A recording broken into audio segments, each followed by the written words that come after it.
सर्वप्रथम माझ्या यूट्यूब चॅनलवर तुमचे स्वागत आहे. आज आपण बघणार आहोत घन. मागच्या व्हिडिओमध्ये आपण बघितलेलं आहे. मागच्या दोन व्हिडिओमध्ये आपण आयत, चौरस, समांतरभुज चौकोन, समभुज चौकोन आणि आज बघणार आहोत आपण घन. तर घन कसा असतो या आकृतीमध्ये दिलेला आहे.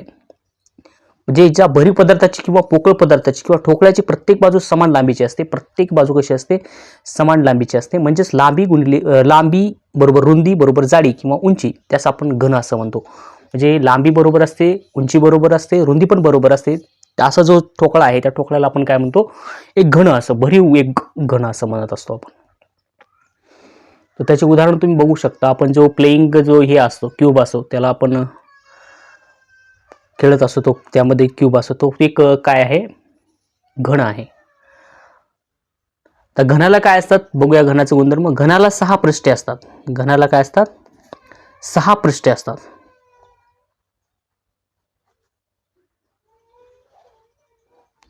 तर घनाला एक 6 पृष्ठे असतात. आपण घन एखादी उदाहरण घेऊया. समजा हा मोबाईल आहे. मोबाईल समजा घन नाही, हा इष्टिका चिठ्ठीमध्ये येतो. तर इष्टिका चिठ्ठीमध्ये तरी आपण जाणून घेऊया. कारण 6 पृष्ठे कसे असतात? 1 पृष्ठ, 2 पृष्ठ, 3, इकडचं 4.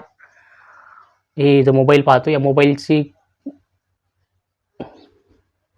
हे आहे एक प्रकारचं इष्टिका चिठ्ठी आहे. पण इष्टिका चिठ्ठीला पण 6 पृष्ठे असतात. त्याला पण 6 पृष्ठे असतात. घराला पण खालचा, वरचा, साईडचा, हा साईडचा आणि ह्या साईडचा, अशा पद्धतीने 6 पृष्ठे काय असतात त्या ठिकाणी दिलेले असतात. त्याला आपण काय म्हणतो? घन असं म्हणतो. घनाला 12 कडा असतात. किती कडा असतात? घनाला 12 कडा आणि 8 कोपरे असतात. काय असतात? 8 कोपरे असतात. घनाला 12 कडा व 8 कोपरे असतात.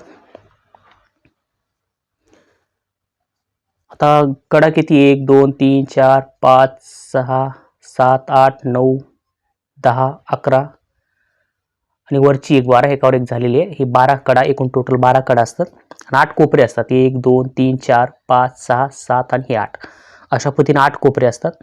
आता घनाचे जर पृष्ठफळ काढायचे असेल तर सूत्रे बघूया आपण. हे झाले गुणधर्म. सूत्र काय आहे बघूया. घनाचे पृष्ठाचे पृष्ठफळ काढायचे. घनाच्या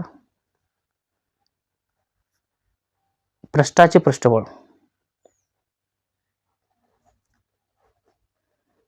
पृष्ठफळ जर काढायचं असेल किंवा आपण क्षेत्रफळ असं म्हणतो, क्षेत्रफळ जर काढायचं असेल तर बाजूचा वर्ग करावा लागेल आपल्याला. याला आपण एल स्क्वेअर म्हणतो, लेंथ स्क्वेअर. एकूण पृष्ठफळ काढायचं असेल तर, जर एकूण पृष्ठफळ काढायचं असेल तुम्हाला, एकूण पृष्ठफळ जर काढायचं असेल तर या ठिकाणी तुम्हाला 6 गुणिले बाजूचा वर्ग करावा लागेल. आणि घनाची बाजू जर काढायची असेल, घनाची बाजू काढायची असेल तर क्षेत्रफळाचं काय करा तुम्ही? वर्गमूळ घ्या. घनाचे घनफळ काढायचं असेल, घनफळ जर काढायचं असेल म्हणजे किती कॅपॅसिटी आहे याच्यामध्ये, तर तुम्हाला काय करावं लागेल? बाजूचा घन करावा लागेल. काय करावं लागेल? घनाचं घनफळ काढायचं असेल तर बाजूचा घन करावा लागेल. हे अशा पद्धतीने सूत्र आहेत. आणि घनाची जर बाजू काढायची असेल, घनाची बाजू, तर या ठिकाणी तुम्ही घनफळ घ्याल. अशा पद्धतीनं घनफळ तुम्ही काढू शकता. बाजू काढायचं असेल तर घनाचं घनफळ आपल्याला घ्यावं लागेल. क्यूब रूट तुम्हाला काय करावं लागेल? काढावं लागेल.